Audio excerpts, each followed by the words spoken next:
আসসালামু আলাইকুম বন্ধুরা, আবারও আমার এই ছোট্ট চ্যানেলে সবাইকে স্বাগতম।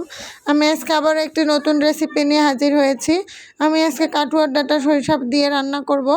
আপনাদের এলাকায় কে কী নামে এটাকে চেনেন আমাকে একটু বলবেন, কমেন্টে জানাবেন। আমি এখানে এই কাঠুয়া ডাঁটাগুলো ছোট ছোট পিস করে কেটে নিয়েছি, আর নিয়েছি পেস্ট তৈরি করেছি, সরিষার পেস্ট, একটা রসুন পুরো দিয়েছি, আর 4-5টা কাঁচামরিচ।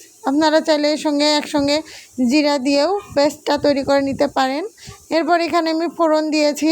এখানে তেলের পরিমাণটা এই সরিষা দিয়ে রান্না করতে গেলে সয়াবিন তেলের পরিমাণটা একটু বেশি দিতে হবে।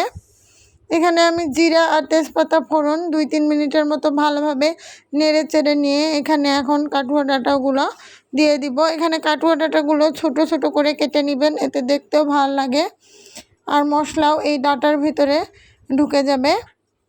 এখন এই ফোড়ন দিয়ে আমি এই কাঠুয়া ডাঁটাগুলো 4-5 মিনিটের মতো একটু ভেজে নেব। আপনারা চাইলে 2-3 মিনিটও ভেজে নিতে পারেন। এরপর এখানে আমি মশলা দিয়ে দিচ্ছি। এখানে এই কাঠুয়া ডাঁটা রান্না করতে খুবই কম মশলা লাগে। দিচ্ছি জিরা বাটা অল্প, 1/2 চা চামচ আদা বাটা, 1/2 চা চামচ হলুদ গুঁড়া, আর স্বাদ মতো লবণ। লবণটা এখানে কাঠুয়া ডাঁটার উপর নির্ভর করবে কতটুকু লাগবে পরিমাণ। এরপর এখন এই সব মশলা আমি এই কাঠুয়া ডাঁটার সঙ্গে একসঙ্গে নেড়ে চেড়ে একটু ভালোভাবে মিশিয়ে নেব। ভালোভাবে মিশিয়ে নেওয়া হয়ে গেলে এখন এটাকে সিদ্ধ করার জন্য পরিমাণ মতো আমি এখানে পানি দিয়ে দিচ্ছি। আমার কাঠুয়া ডাঁটাগুলো একটু শক্ত ছিল, তাই আমি এখানে 1 কাপ পরিমাণ পানি দিয়েছি। এরপর মাঝে আমি 2-3 বার এটাকে খুব ভালোভাবে নেড়ে চেড়ে দেব।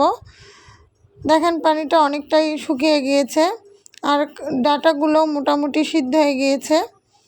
এখানে যখন 80% সিদ্ধ হবে তখন এখানে সরিষার পেস্টটা দিয়ে দিতে হবে। তো আমি এটাকে আরও একটু ভালোভাবে সিদ্ধ করে নেব। আর এইবার আমার কাঠুয়া ডাঁটাগুলো 80%ই প্রায় সিদ্ধ হয়ে গিয়েছে, আর এখন এটাকে একটু ভালোভাবে নেড়ে চেড়ে নিচ্ছি। ভালোভাবে নেড়ে চেড়ে নিয়ে এখানে আমি এখন সেই পেস্টটা মানে সরিষার পেস্টটা এখানে আমি দিয়ে দিব। তো বন্ধুরা, আমার এই ভিডিওটা যদি আপনাদের ভালো লাগে অবশ্যই চ্যানেলটি সাবস্ক্রাইব করে আমার পাশে থাকার অনুরোধ রইল। আর নিত্য নতুন ভিডিও পেতে অবশ্যই পাশে থাকা বেল আইকনটি ক্লিক করে দিবেন।